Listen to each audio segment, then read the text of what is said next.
Call the meeting to order. The first item on the agenda is the superintendent's report. Jim? Good evening, everyone. So my first order of business, now he just disappeared, his picture did. I know he might be having internet connections. I wanted to introduce Jonathan Phipps. He is the SVSU Equity Coordinator, who started in January with us, but hasn't been to one of your board meetings yet. Jonathan, are you there now? There he is. Jonathan has a little bio and introduction that he's well-versed giving now, since you're not the first board he's met. So Jonathan, welcome. Sorry for my brief disappearance. We have a 2.5-year-old son who's just now learning the cool prospect of underpants. So we're trying to make him go to the bathroom every 30 minutes, and he's doing it at the most tactically inconvenient times. I think he's smart like that. So good for him. Bad for me. Good luck with that. Yeah, yeah, exactly. So my name is Jonathan Phipps. I'm the new SVSU Equity Coordinator. I'm in my 3rd month. I think tomorrow is the anniversary of my being here for 3 full months. Wow, time flies when you're having fun.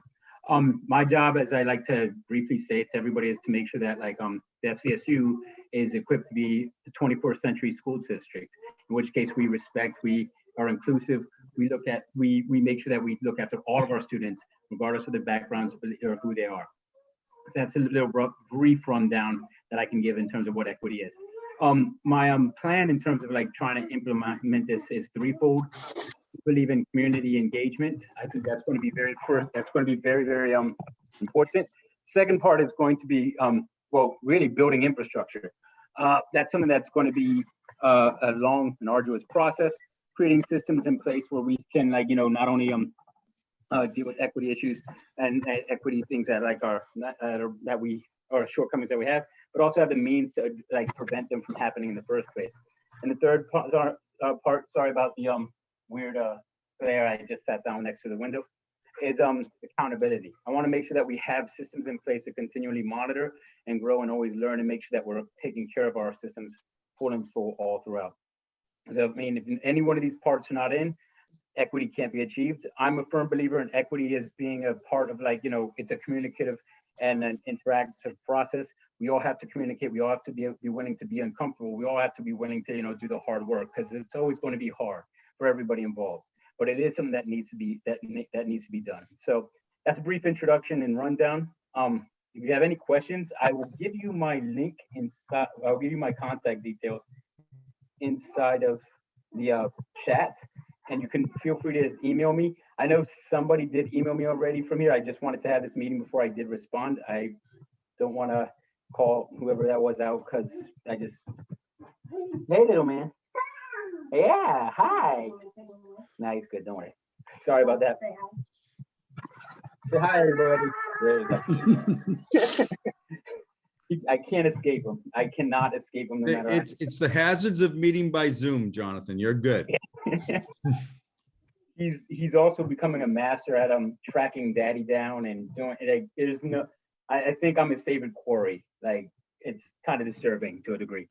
But yeah, so contact details are there. If you have any questions, comments, concerns, suggestions, anything like that, please feel free to email me. I typically get back to you within 24 to 48 hours.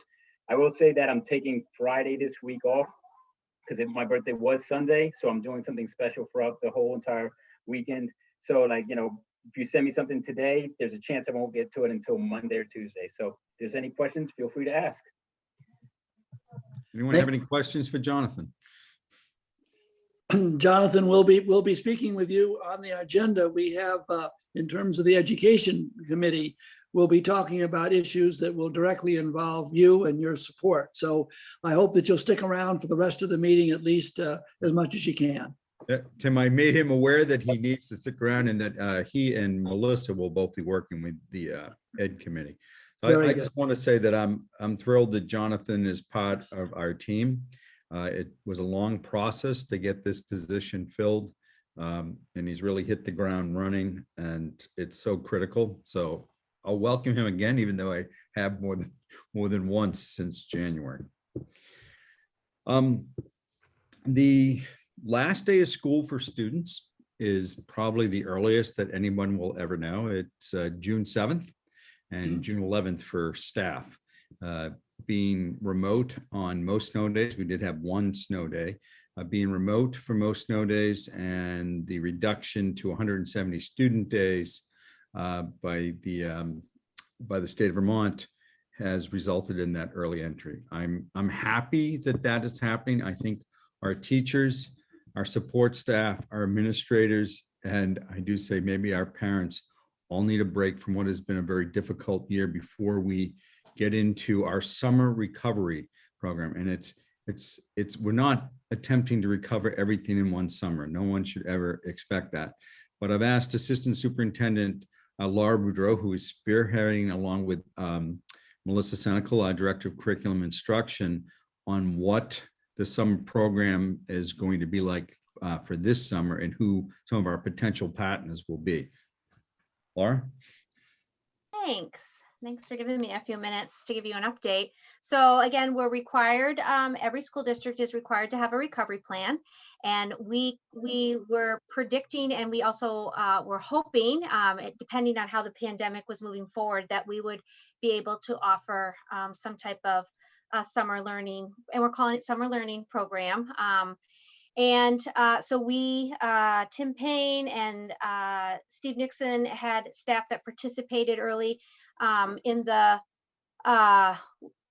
year around brainstorming what summer learning could look like. This is an opportunity to do something different, exciting.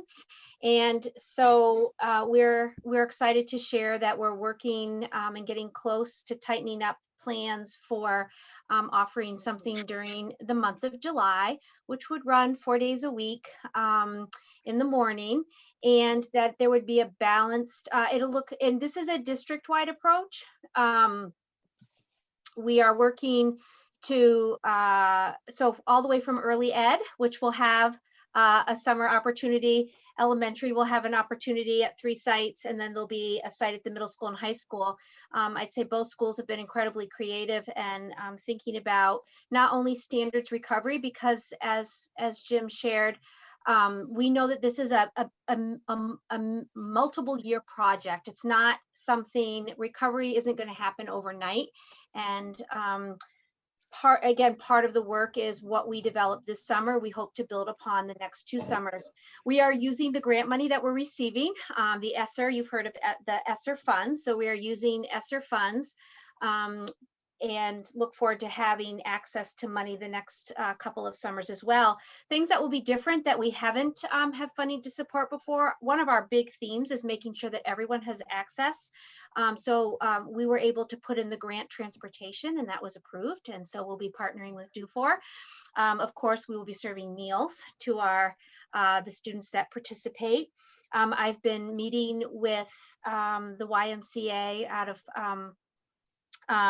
our local branch. Kayla Becker and I have started to meet, because we're also looking at what are some opportunities for our students to participate outside of the morning opportunity, and then maybe even to help support programming for younger kids. We are also partnered with the Tutorial Center, because something else we've never done during the summer months is what might work for one family in terms of getting recovery. We might have another family that's like, I just want some tutoring for my child in the summer. So this week we'll be asking staff if there's anyone interested in being available a couple times a week to maybe provide a math intervention. And also it's an opportunity to build a relationship. I know some of today, I had the pleasure of listening to Governor Scott and Bernie Sanders, Representative Bernie Sanders, share their excitement around the potential for rethinking how we do summer learning experiences for students and also after school. And the 3 things they talked about were making sure we're focusing on recovery, making sure that we have enrichment and challenge, because we want that available to all of our kids as well. Every kid should be exposed to challenge and enrichment, and then fun. Representative Sanders said over and over again, it needs to be fun. It needs to be fun. We want our kids to have something fun. So again, we have a large team that's working on this, and we do have staff that filled out a survey. So we know, even though it's been a long year, we have staff that are excited to help and participate this summer, and we'll continue to keep you updated. Thanks, Laura. I'm really impressed with the number of staff who stepped forward to say that they want to be part of the summer recovery program because of the year that they've been through. I wasn't sure what type of response we were going to get for staff who also then wanted to work additional this summer. I see Dave Durfee has his hand up. Must be a question, Dave. Yeah, is it okay if I interrupt your Absolutely, yeah. Your comments? I was going to ask whether you had any staff who were feeling up to the challenge after the year they've been through. Yes. Yeah. So that's great. And then We're looking for more, but yes. so the question actually is whether there's going to be enough room or slots for any student who would like to participate this summer. Or is it too soon to say? That is, so one, when you've got to start, well, we don't know what the pandemic is going to do moving into the summer months. So we're still coming Still out waiting of for the that pandemic. guidance, for Yes. end of year guidance. So we're building something that we know we can grow, but part of the message that I heard today too is how we're choosing to partner with our organizations. So when Jim and I attend community meetings, I know I have some other people in this room, I think Don and Kate also, when we're attending meetings, we're just sharing. I think Don Campbell shared a nice email with me today from a community organization. The message is how can we as a community offer opportunities for our students as well. So we've also talked to the Workforce and Ed Committee, and some ideas have come out of that. There's a potential for a partnership with CCV and the makerspace that's available. So I think, Dave, we're hoping to continue to grow, but we're going to see what we can do. I mean, the structure for us is the morning at our schools, but I think what we're really looking for is partners for that enhancement piece, or in Bernie Sanders' term, fun piece that could happen in the afternoon. So we're open to speaking to community partners who may want to join us in that. Any other questions for Laura in the Yes. summer recovery program? I have one, Jim. I can hear you. Laura, can you hear me? Laura, is there any effort being made by the administration to encourage those students who we know have fallen behind to attend these classes? In other words, is it just going to be primarily for those kids that volunteer, or are we making an effort to encourage those kids who may need a little extra help to enter the fall term in a good, strong position? Yeah. Go ahead. So Tim, I want to reiterate that. So I think the hardest part for a lot of us is we want to fix something that's going to take many years to fix. So we're pacing ourselves. And so we have the administration has worked to develop criteria that we're going to look at for this first round of recovery. And one thing we are looking at, especially at the middle school and high school, I had a conversation with a middle school staff member that works closely with Mr. Payne today, and that's going to be involved in the summer programming. And one of the conversations we had today was around the kids that we really struggled with, especially at the secondary level, just engaging. So using this opportunity to re-engage some kids that we've lost connections with, like what's something we can offer that they're going to be like, yeah, I want to go be a part of that. And then we also can get in some math or ELA or science or social studies intervention along the way. And we're in the process. The deadline for staff to apply was the Friday before school vacation. So we're really just looking and meeting with how many staff members we're going to have. So we're still very much in the beginning steps of what this is going to look like, though a lot of work has been done. The structure is in place, what other enhancements we offer, and that could all depend on how many more partners we can bring in, because the funding is there. How many more partners can we bring in, and how many more staff can we bring on? I don't think we really want to limit any students if we don't have to. So, okay, thank you, Laura. Laura mentioned ESSER funds, which just, to not use the acronym, is Elementary and Secondary Emergency Relief Funds. And we just got an update again this week. The AOE re-released the amount of funds because they said they had made some errors in the first release. And so the Southwest Vermont Supervisory Union ESSER 2 funds is $7 million, $62,258. ESSER 3 funds $15,858 for a total, and add that to our ESSER 1 funds, which was 1.8 million. It's almost $25 million over the 3 ESSER programs that Southwest Vermont Supervisory Union will be receiving. So where are we going to spend that money? Well, Laura and Melissa are actively working on the enrichment programs, not just the summer program. What happens going forward? Your principals are working on that. Like what gets built into their schedules over the next 2 to 3 years for recovery efforts. And then your SVSU director of operations and business and operations, Renee Gordon, is, what can we do for physical enhancement to our buildings that we're still waiting guidelines and approval from the state on some of the questions. I know Tim Payne is here tonight, and we seriously have considered, could we use ESSA funds to, say, air condition the middle school so it can be a year-round school, and maybe some of our elementary schools, can we do that too, so that we can do enhanced summer program? As Tim has been telling me since I think the day he became principal, the second floor of that middle school is really not usable in the summer at all. So sits up there on that hill and bakes in the sun.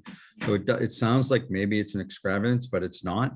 Not if we want to be able to run quality programs and have students comfortable in the summer. We do not know yet whether that funding can be used in Vermont for air conditioning, as opposed to improving ventilation systems in existing. So hopefully the high school and middle school are going to benefit. The physical plants will benefit from the use of that ESSER funds, and Renee's been hard at work at that. Substantial amounts of money, and we're grateful for it. And we have a fiduciary responsibilities to make sure that it is spent correctly. I think Principal Dr. Nixon is going to answer this more in his report, but I do want to speak briefly about graduation because we've got a lot of inquiries. So let me put it right up front. We do intend to hold a physical graduation this year. It'll be outside, as planned right now, outside on the football field as a limited ticket event, keeping under the guidelines of what Vermont AOE, actually Department of Health, giving out right now. Vermont AOE has cautioned superintendents that last Thursday in a meeting with the Secretary of Education that it is not the AOE guidance, it's Department of Health, and AOE end of year guidance should be coming by the end of this month. That may be, we really need that end of year guidance now for what they will allow and not allow, but hopefully, we will have it in a month. But, and again, Dr. Nixon can speak more to this, but I praise the vendor of the equipment that we need for the stage, who allowed us to book equipment even before we knew this, guys, like chairs and the stage, everything that they need for an outdoor graduation, and hold it, I believe it was till June 4th before we would incur any financial penalty. I think that's tremendously generous, because we do want to hold some type of graduation ceremony, but it's not going to be like outdoor graduation in the past. It's going to be a ticketed event, because we do have number restrictions, and there will be a rain day. It is never the possibility of moving it into the gymnasium or the auditorium. So, it's the plans are well underway, and as I said, Dr. Nixon will speak more to that. And we're hoping that we have that end of year guidance from AOE before that. The other shift that I want to tell you about is starting Monday in the SVSU, the entering school screening process will change following the guidance that we've received from Department of Health and the Agency for Education. We will no longer be doing temperature checks as students enter the building. The nurses will not be doing the screening. It is a self-screening process at home. All that information will be in our Friday newsletter going out to parents. We received the new guidance the Thursday before school vacation, like literally in the afternoon of that day. And the next day being Friday, and then school vacation week, I made the decision to put our target day for Monday, the 26th of April, and not try. Our staff is stressed, our administrators, our teachers, and to try and pull them together the Friday before school vacation week and quickly put this new guidance into place. I made the decision to delay it. So we've been using this week to meet, interpret the guidance, come out with new guidance. And as we're ready to roll it out, then we do it. I did make the decision to let the sports teams last week. Your activities director, Ashley Hoyt, asked if they could go to the new guidance because during school vacation week, they didn't have enough screeners physically present to screen the athletic teams. And in any COVID-related decision I make, I don't make that decision without consulting with the SVSU COVID coordinator, Ashley Walker. And those you don't know are school nurse at the middle school, who I can't praise enough for her guidance during our COVID struggles. And she gave the okay that she was in agreement that I could allow the home screening to work for athletes, since we didn't have enough screeners and we wouldn't impact it. So the guidance is changing. We don't think there's going to be much change between now and the end of the school year from the indications we're getting from the Agency of Education, other than what the new safe and healthy guidance that came out. So I will include that in my Friday newsletter to you if you haven't seen it, or it is on the AOE website. And that's what we've been breaking down this week and putting in place. And again, Ashley Walker, if you're listening tonight, thank you once again for your efforts to help us navigate through this. So I think I'm looking at my notes. I've introduced Jonathan. Welcome again, Jonathan. I've told you the end of the year date. We had an update on the summer programs, change in screening, graduation, but more to come. What our recovery plans and what our ESSER funding level is. Any questions for me this evening? Excuse me, I have one, Jim, is either for you or for Laura. Yeah, Really, and I see Jackie's got her hand up too, Tim, so go ahead. Are we planning on doing any standardized testing this spring? Yes, we are. Yeah, whether it will, it's not, the state has applied for a waiver that they're not take the test, but that the results are not, Laura, what's the right term? That they're not counted, or how would you phrase that? Yeah, so they're not, the waiver is all about, it's going to be really difficult to compare this year's data to any other data we have. And so the waiver is asking for not to, basically to hold harmless. Waive it to the federal government, Tim. Correct. Okay.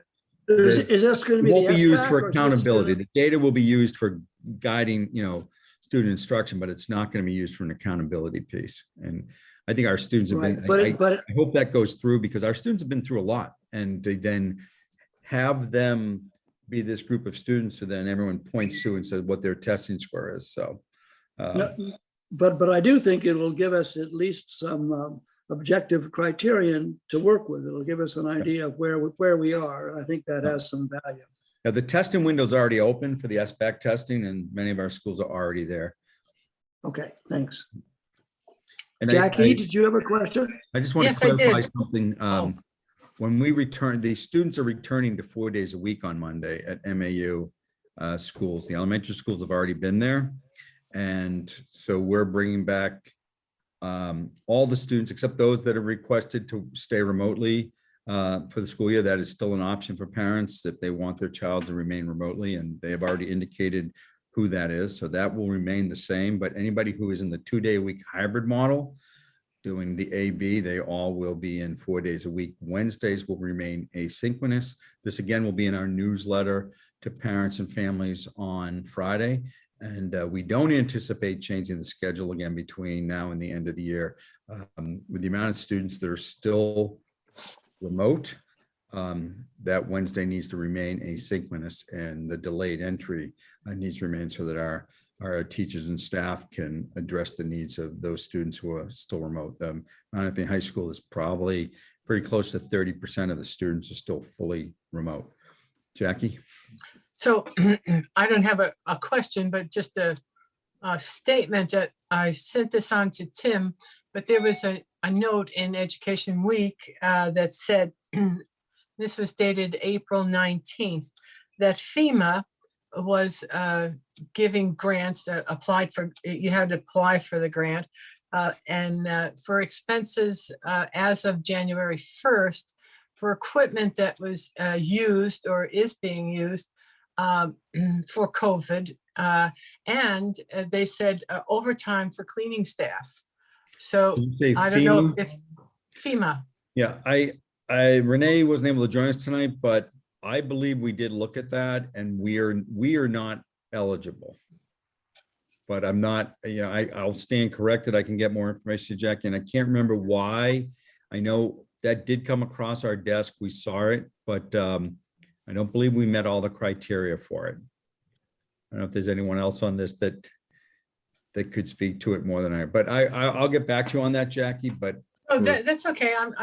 It's just an awareness thing in case you missed it or.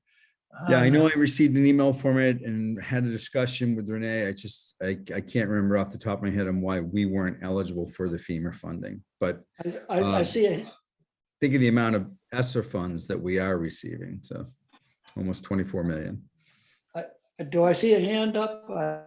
It's hard. No, It was Jim, me. I didn't put it down. Jackie has her hand up, but we were talking. Okay, Jim, what you said brought a question to mind. Will transportation, are we still held to 24 or? Yes, we are. Yes, we are. Unfortunately, yes. Okay. One student per seat unless they're the same family member.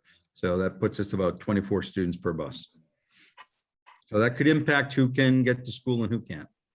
There are students who clearly were eligible for a bus before, or maybe as a courtesy, we picked up because they were in a walking zone, but the bus was going by them and we had room on the bus and we could pick them up. There's certainly incidents of this year when we have not been able to do that, unfortunately. Good. If you were through then, Jim, there are no other questions. We'll move on. All The right. education committee is the next issue. Carrie Bond has generously agreed to serve as chair of that committee. We've had a couple of discussions. So you might want to ask for public comments first. I don't know. Oh, if you I'm have any sorry. I public missed it. here, Yep. but- I'm sorry. Thank you, Jim. I'm Yep. sorry. Before we go on there, I misread my agenda. Any public comments? I'm not seeing any, so. Very good. Thanks, Okay. Jim. We'll go on then to the Education Committee. Carrie, are you there? Yep, I'm here. Good evening, everybody. Thanks, Tim, for introducing. So I did speak to Jim and to Melissa today, and I look forward to talking to Jonathan soon. I know we haven't quite connected, but we do plan to have a meeting in May. I'm hoping that seems entirely possible. So some tentative agenda items that have come up already, and then, I'm happy to hear some feedback too. But we do want to discuss civics in the district and where civics fits in with the social studies curriculum. And Melissa already had some feedback on that, and she seems really ready to talk about that. So that's exciting. And the second topic we want to discuss is diversity and equity. So that's why I reached out to Jonathan, but also Melissa said she can speak to some of those topics as well. And then another thing that came up, but might have to be pushed back a bit further, given how much time I think civics and diversity are going to take to discuss, and those are pretty large topics, is that we've heard, or I don't know if anyone else has heard, but I've been hearing from parents about French. And so that topic came up to talk about French specifically, but also just the larger issue of world languages and foreign language in the district, and where we maybe want to go with that. French was the topic that came up, but maybe we want to look at it on a larger scale. So that's something we can talk about, but I don't know that it's going to fit into the May meeting. And I guess lastly, I'm excited to say that we'll have a student rep on the education committee, I think for the first time maybe, and it should be Leon's grandson. So that's exciting. And that's all I have for today. Thank you very much. Gary's done a lot of work on this already, and I look forward to those committee meetings. And I want to emphasize again that all board members, even if they are not part of that or have been assigned to that committee, are welcome. Carrie, are there any questions for Carrie? If not, we can move down to finance. We have the treasurer's report. Do we have a motion to accept the treasurer's report? Thanks, Carrie. I just wanted to ask Carrie, have you guys sorry. already been meeting and discussing this? Because I haven't been in the loop on the education board, education committee stuff yet. No, we haven't had a meeting since. Well, no. Okay. She was just appointed chair, Tori. So Steve, Tim was elected at the March meeting as the chair. Then it usually takes about a month for them to announce who's the chairs of the committee. And then so I'd say Carrie's just getting up to speed as the chair. I just wanted to make sure I didn't miss anything. Thank you. Okay. Well, right. Very good. Okay, we can move on then to the finance. We need a motion to accept the treasurer's report. I heard a motion. Was that you, Leon? Fran, do we have a second? Second. Who? Second. Second. That's Jackie. Is that you? Yeah. Just so Richard can get it. Okay, thank you. Thank you. Any discussion? All those in favor signify by saying aye. Aye. Aye. Opposed or abstentions? It's passing. We can go on then to the consent agenda. Fran, I'll move it. Second. do we have a second? Are there any questions on the consent agenda? I have a minor Go ahead. question on the minutes. I didn't apparently respond quick enough to abstain from the vote for the chair. And it wasn't recorded. It was recorded as unanimous and I abstained, but for whatever reason, it didn't register when I was online. Very good. We'll make that correction. Thanks for bringing it to our attention. Jim, I don't know if Richard can talk, but I'm sure he's listening, so he'll hear that and make that correction. right. Jim, I have a question for you. Would you ask Nick to inform me if there are any retiring either teachers or supports personnel or ESP personnel who have over 15 years of service, so we can acknowledge that service. Yeah, and we're ready. I received an email today from Katie West, the MAU information coordinator, who helped the Union Elementary Board draft letters of thanks to their board members, and she's prepared to do the same. She asked if the MAU will be needing her services for that also. So you want to use the guideline of 15 years or more of service? We have done that. We've made a few exceptions. Yep. We have sent, part of my report is we have sent out letters. I don't have a list. Carrie can probably help me with it Yep. too. I No, I think 4 know or you've 5 done it different people before, already. so we Yeah. we If can help- you can just assist let you it with that. know, that we can handle that within the board. I think it should be a board effort. Any help, of course, is always appreciated. All those in Well, favor the of help the was in consent to give, agenda? the help was not in writing the letters as much as giving them some, giving the board some information about the people, Great. like how many years they served, what they taught, and any accomplishments they might have done. So it's some incidental information that we could give you to help guide you who these people were. That's very, Who they are, very sorry. not who they appreciate it. Who they Yeah, are. I'm sure Carrie and I both appreciate it. We have a motion to accept the consent agenda. It's been seconded. Any further discussion on any of the items in the consent agenda? If not, all those in favor signify by saying aye. Aye. Opposed or abstentions? We can move on then. Fran? Fran, are you Okay. there with policies? Yep, I'm all set. We have 8 policies to adopt tonight and 1 to warn. I'm going to take these all at once with the exception of the last one. We got policy number 1000, it's the policy drafting committee. We got policy number 2400, it's access control. 2450, security cameras. 4327, Family Medical Leave Act. 5009 Title I Comparability Policy, 5010 Compensatory Education Parent Involvement, 5156 Student Nutrition and Wellness, and 5405 Behavioral Intervention. So I need a motion and a second, and then we can, if there's any questions, we'll take those. So moved. Second it. Kelly. For his unarmed brother, Walter Scott. Is there any questions on any of those policies?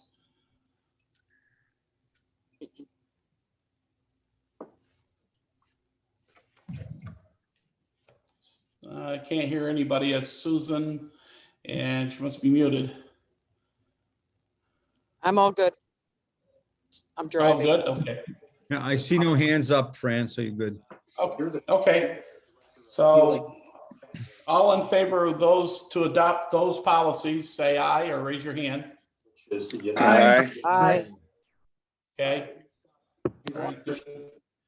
Any abstentions, any nays, or? Okay, unanimous. Okay, the last policy, it's 5030. It's for attendance, and that is for warning. So I need a motion and a second to warn it. So move. While attending a grade Okay, school around the corner from our home, he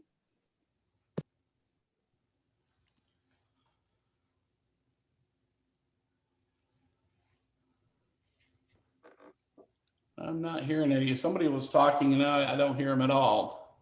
No, it wasn't, I don't think it was related to. That the was meeting. Leon, just to move the policy for attendance. Oh, okay. All right.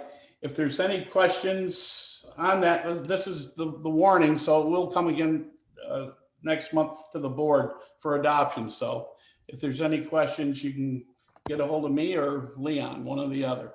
So all in favor of this policy 5030? Aye. I'll say Aye. aye. Aye. Any abstentions or nays? devastating thing about this was these were young men that in the neighborhood knew my son. Leon, you have to turn your TV off. Someone's got an open mic there. Yeah. Yeah, okay. The wonders of Zoom, Jonathan's baby and somebody else's open mic. So it's that's what our teachers have experienced throughout the last year, and us boards. It's just, we just have to go with the flow. Okay. So I don't know, did we adopted that or we warned that policy, correct? I forgot. Yes, I think we Okay. did. So We're all set. then. Yeah, Okay, anything else, Fran? no, that should do it. All right, very good. We go down to the administrator's report. We can start off with the high school. Steve? Steve, are you there? He's muted. Yes, I am. He's in now.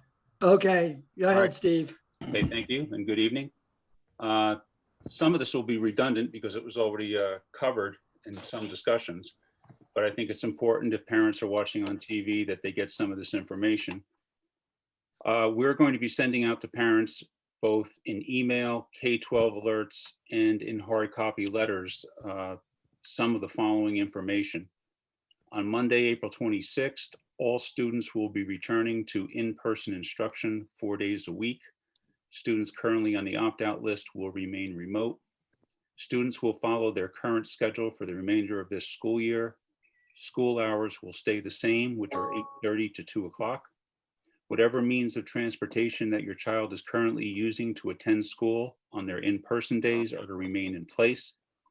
Wednesdays will remain a remote asynchronous day.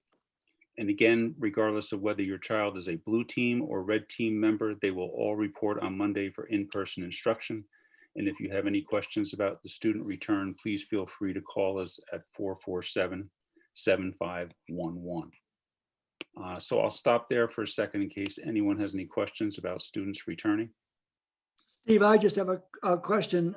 I'm not really sure about this bus transportation. If we're adding another group of people and we can only have 24 kids on the bus, is that going to be a problem, or how do parents find information whether their child will be able to ride the bus?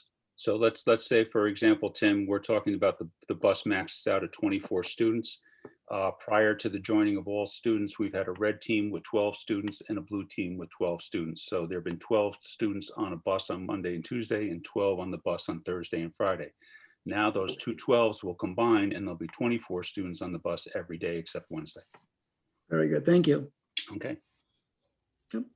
One thing that I will, in case you hear something about this, one thing with government regulations that becomes a little bit tricky is the reason we haven't brought students back in totality up to this point is because of the 6-foot distancing. We can't have everyone in a classroom spaced out at 6 feet. There's not enough room in the classroom. So that's why we've been hybrid. So now they've reduced it to 3 feet so we can bring everyone back. The difficulty that they threw for a curveball for us is the fact that during lunchtime, which up to this point, all students have been having lunch in the classroom, it reverts from 3 feet to 6 feet. So for class, we have 3 feet and everyone fits, then lunchtime comes and it goes to 6 feet and everyone can't. So just to make our life interesting, they decided that would be a fun rule. So what we're going to do is we have to rotate half the class. So we're going to take half the class, move them down to the cafeteria and have them supervised by a different group of adults and leave the other half in the classroom. And then on the following day, they'll rotate. So every student will have 2 days of classroom lunch and 2 days of cafeteria lunch. And we're also looking at securing some dining areas outside so students can go outside on tables and have their lunch on good weather days, which we hope are frequent. The next thing I have for you is what Tim asked about before. Yes, SBAC still exists. And on May 4th and 6th, we will be offering our SBAC testing. Christopher Barnes handles that at the high school, our standardized testing, and he will be sending out a schedule and what that will look like to test all of our students. And it is my understanding that the state anticipates that everyone come into the building for that testing. There is no remote testing for SBAC. On Saturday, April 27th, anyone whose child is looking to take an SAT, there will be a school-based SAT on Saturday, April 27th at the high school. If any parent has any questions at home about how to get signed up for this SAT, please call our guidance department with any questions. You can call again 447-7511 and they will put you through to guidance. Our spring sports have begun. Our schedules are posted online and we are currently allowed 150 spectators, but we believe that that will be allowed to increase to 300 on May 1st. And the Tuesday after Memorial Day, the playoffs will begin and they will be structured in the traditional way. So that's the one thing that will be normal about this year is the playoffs. And the last thing is I know that a lot of parents are calling us on a regular basis about graduation. And I totally understand that. People like to make plans. Family comes in from around the country sometimes and it becomes really difficult. The problem with making these announcements are when we tell you what we're going to do, it's what we are allowed to do at this point in time. And as you all know, that could change tomorrow at this time. So I know some parents are happy with what they're getting. Some parents want more than we can give. But as of now, this is what our plan is based on the guidance that is in place. As of now, we're supposed to get additional guidances. Mr. Culkeen said earlier at the end of this month about end of year and indoor events. So again, there's a potential that some of these rules will change. But as of now, we are looking at having a graduation on the football field. Everyone will have to be socially distanced. Masks probably will still be in play. And everything else, as far as the stage, going on stage for your diploma, we're going to try and keep that as normal as possible. One thing that will be different is there are guidelines to the number of spectators. And again, that changes continually and it may change before graduation actually happens. But as of now, the outdoor number is 900.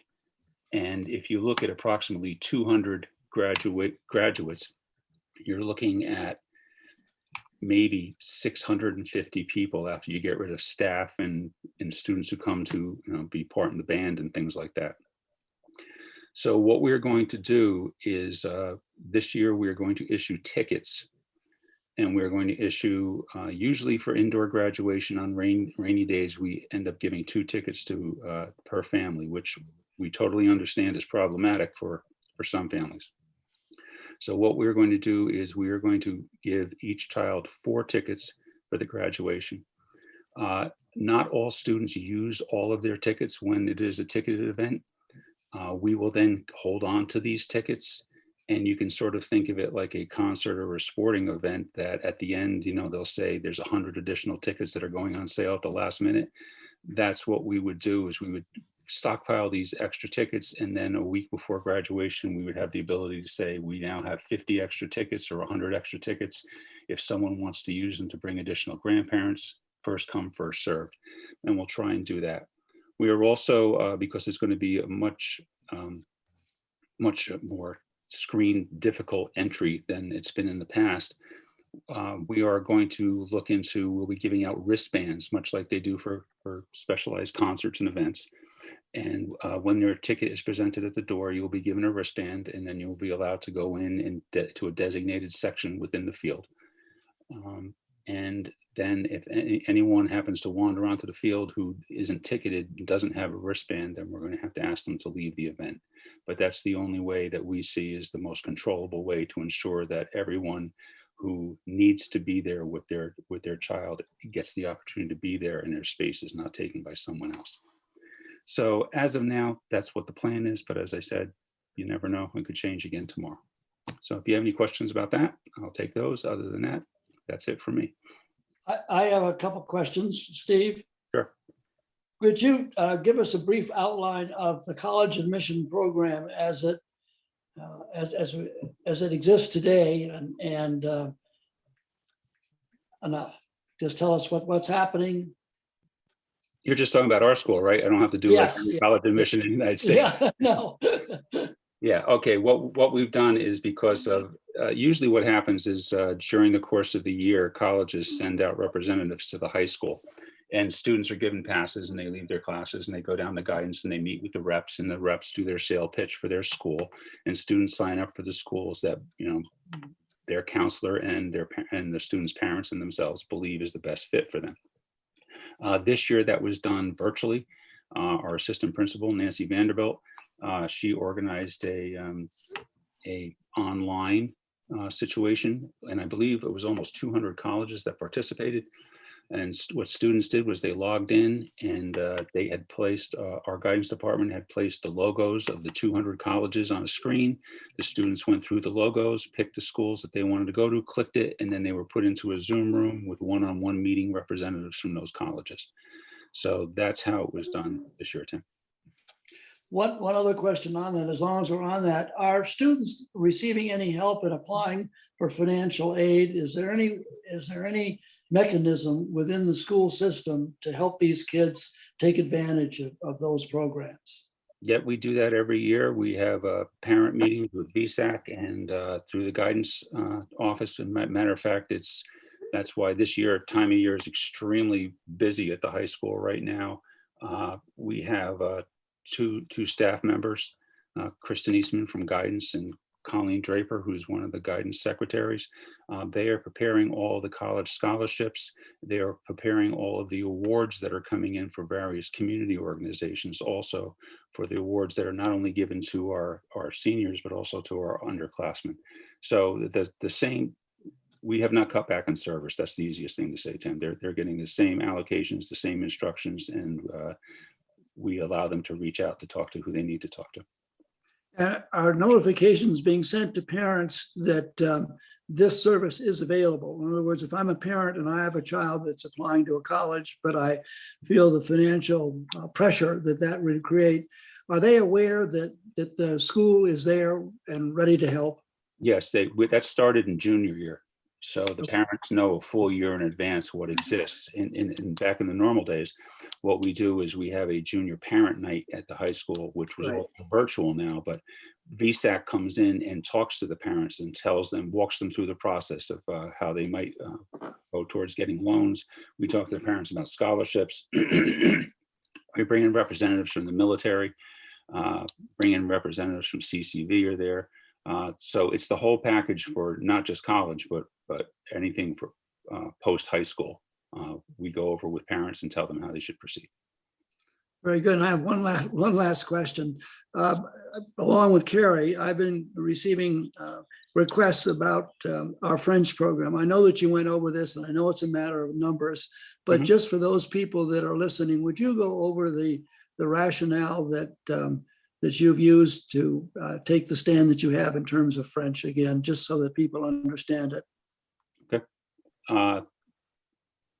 It wasn't on the agenda, so I don't have the French numbers, so I'm going to have to rely Well, on just by and memory here. Yeah, I thought we were going to refer that to the education committee.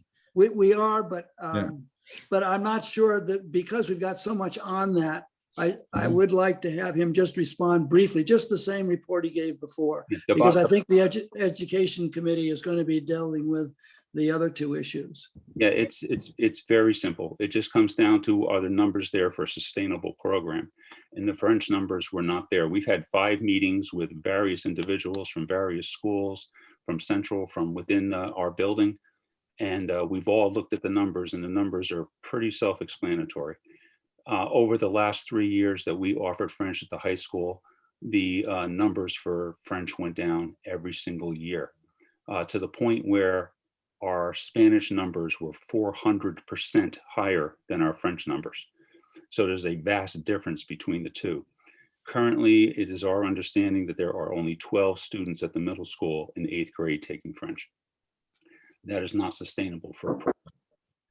So what we did is we need an additional help in Spanish, because as I told you, the Spanish numbers, we're pretty steady with Spanish numbers at about 180. We currently have German at the high school. The numbers after Spanish are such a drop off that if we split those numbers between 2 additional languages, neither language be sustainable. But the German numbers, the last year of French, there were 7 kids signed up for freshman French. Now, French has a feeder program, so the French 2 numbers were a little bit higher. So the French 1 numbers are usually students who've never taken French, but that was 7 students. Whereas last year with Spanish, with no feeder program, students who've never taken who've never taken German, the numbers are 22. So the numbers were 3 times as high as the French numbers without a feeder program. So the numbers aren't sustainable. I've answered many parent letters about it. It's, if the program grows in the future and the numbers present themselves, we're always open to taking a second look. Thank you. In this day and age, we're hiring a 3rd language teacher. We've asked for that teacher to be a Spanish teacher, but in this day and age, I do not think it's cost effective for any school to have a language teacher that only teaches 1 language, because you never know where it's going to go in the future. And so the requirement for this job has that everyone has to speak 2 languages.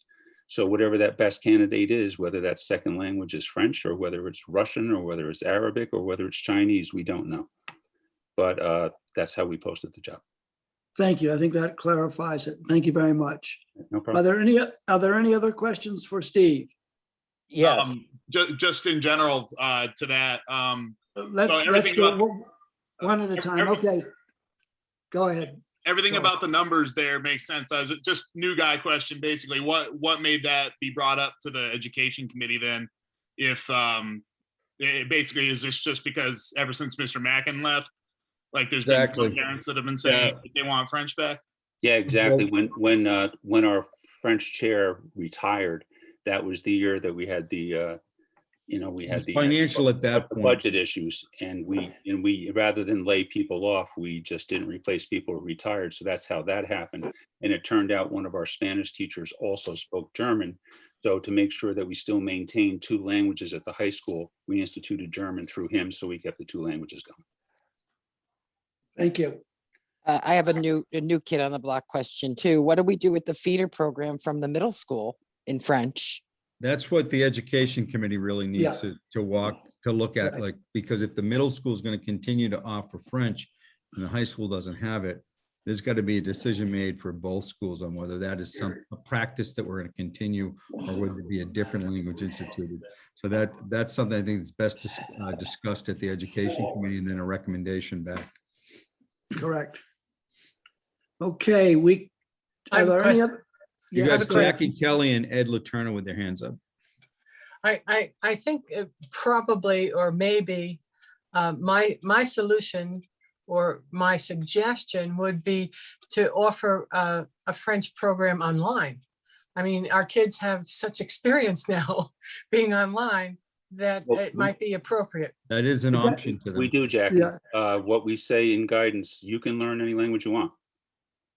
We have online Vermont licensed teachers ready to teach in basically any major language that you wish to take. So that's what we did with the students who wanted to take French this year when there was no French program. There are some students who took it online, and we're trying to accommodate space in the high school moving forward to dedicate to be a language lab. So students who wish to take more complicated languages, Chinese, for example, it's the #1 language for jobs in the world. It's the #1 spoken language in the world. But it's really difficult to do Chinese without a feeder program because you have to learn a whole entirely new alphabet before you can even begin. But students who want to devote years to that at the high school, we are going to start a language lab, and they can take it online through VTVLC, which is the Vermont Virtual Online. And that's how they can do it. Thank you. Very good. I have a question. Is the drop off in the number of French students because a teacher retired, or is there some other kind of shift taking place? Well, the numbers have been dropping for 3 years, but the program ended with the retirement of the teacher. Correct, Steve? Right. When we used the data, Ed, we used it for the last 3 years of the French program's existence at the high school. So there was a French teacher at the high school while the numbers continually dropped. Yeah, I understand that, and I wasn't questioning that. I was trying to understand if there was some other demographic type shift that is reducing the number of students that want to take French. And maybe we don't know. I couldn't say because going back 3 years before the program ended was before my time. So, but looking at the numbers, basically, as far as I understand, everything was the same throughout those years. Same teachers, roughly the same number of students, and there was a decline. We haven't gotten into what perpetrated the decline, if there was any reason, or just the fact that over the last 3 years, more students are transitioning towards Spanish because those numbers are growing. Okay, thank you. Yep. Okay, we can move on then. If there are no other I questions, see Tim. no are other you- hands up, Tim. No, you're good to Thank go. you. Tim, are you there? Tim Payne? He is. Okay, we'll get him, I'm sure. He's got to unmute. I'm There here. he is. Okay. Sorry, I just didn't want everybody to participate in food preparation at the Payne household. Anything good, Tim? Yeah, but there's not enough. So that's just rude of me to put that on the menu. I got 2 teenagers in the house. It's like having a swarm of locusts. So a lot of, Steve's covered a lot of this. Mr. Carl Keen's covered a lot of this. I will just say that we too will be having more students join us starting on Monday, April 26th. A robocall went home last night. An email went home last night to parents. Facebook, we posted, and I saw that that was viewed 1,500 times. It's a whole lot more than 7th and 8th graders than we have, but that's good. Just to be really clear, repeat something Steve said.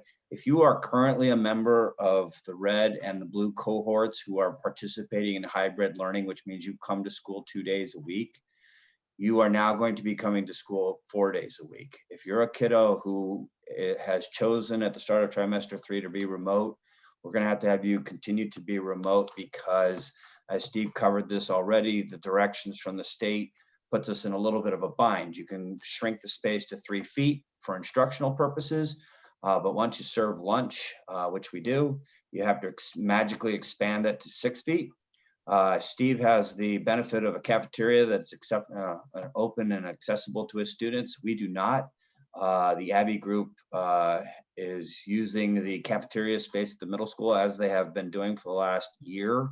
And so that's not a resource available.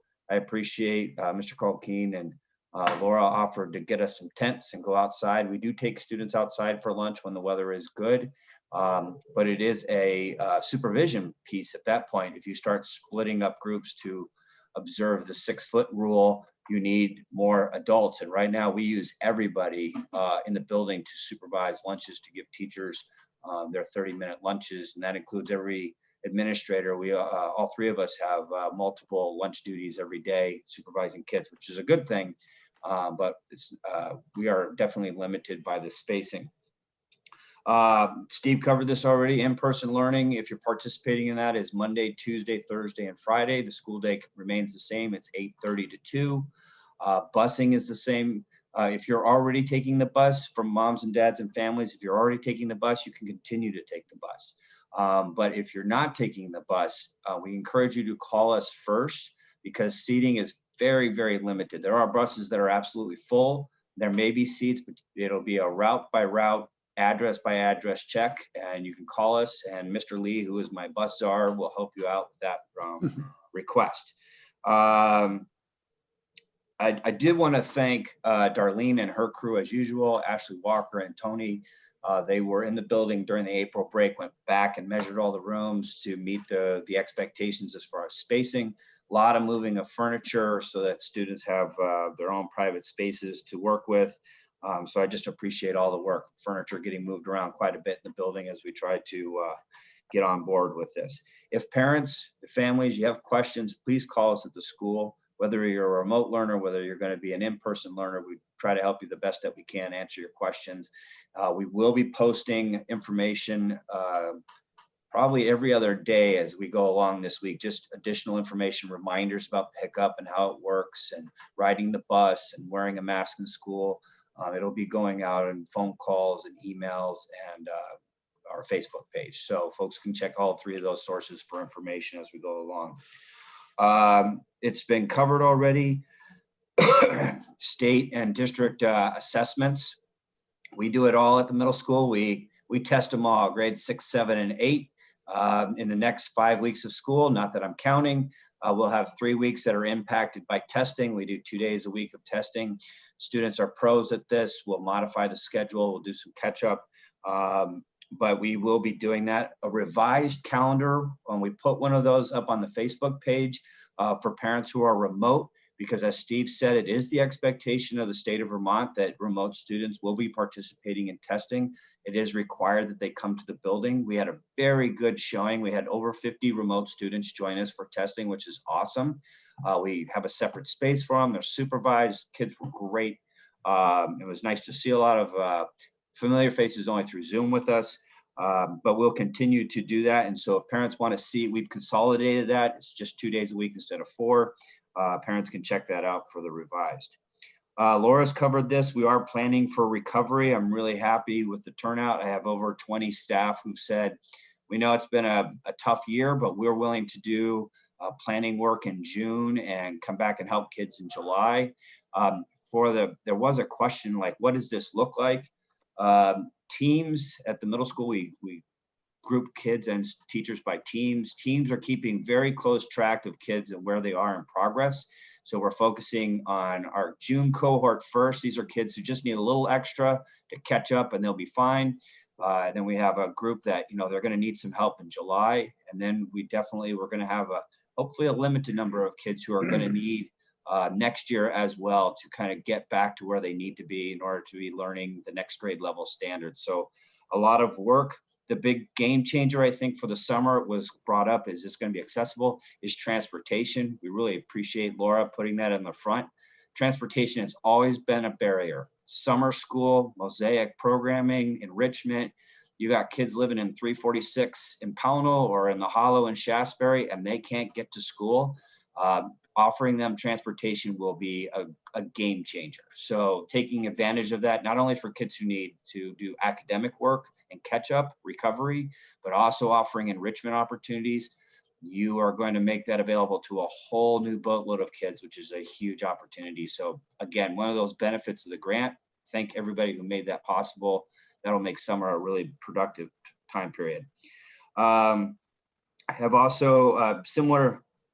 I will never say that 8th grade celebration is on the same par as event organizing as a high school graduation, having sat on both sides of the fence. But we are having a conversation with parent groups at this point, trying to find ways that we can celebrate our 8th graders moving on to the high school.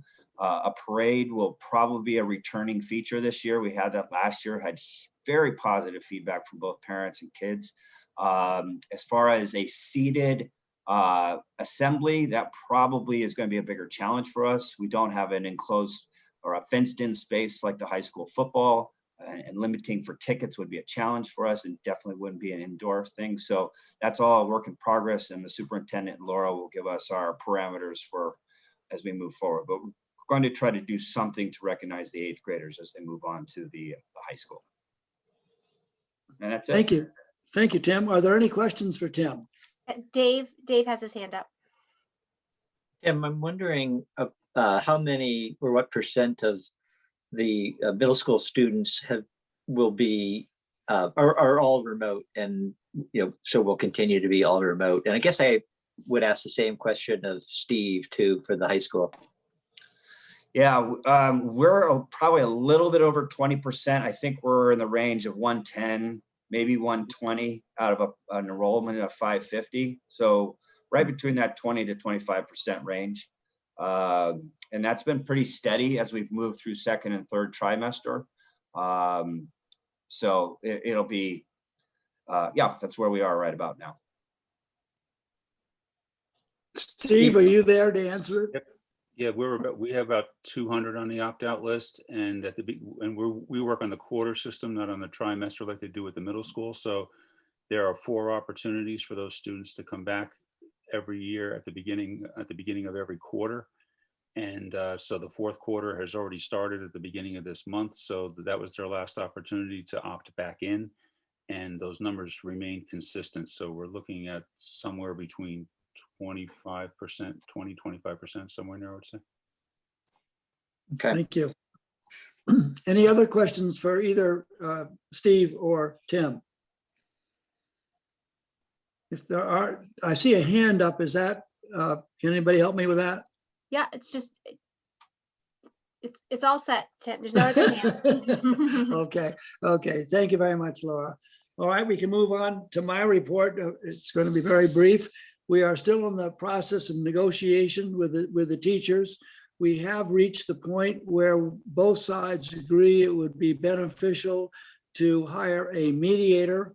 The mediator is an individual that comes in from the outside to help us get together on issues that we seem to be far enough apart that we're not making the progress that each side would like to see. The mediator this time is a federal mediator from New York. We look forward to working with her and the association to move the process of a final contract as soon as possible, but we are working towards that. Are there any questions there? If not, we have a little problem with notices that I send out. Actually, there's just one individual on the board who doesn't seem to be able to open attachments, but I will try now to send out attachments in a couple of different formats. We do hope to have an education meeting in May, and Carrie will be informing you as to time and place for that and who will be there. We plan to have a board meeting in May. We also usually have a short board meeting in June. We will probably not have a board meeting in July. Those things are all subject to change, but just to let you know where we are on those particular issues. Are there any questions that I could help by answering? If not, I would, as you see from the agenda, if you have it there in front of you, we have some reports that are for your information. If not, I would accept a motion to adjourn. So move. Do we have a second? Second it. Very good. All those All those in favor, including the dog, signify by saying aye. Aye. Aye. Opposed or abstentions? Oh, thank you very much. Look forward to seeing you. Hope you're all well.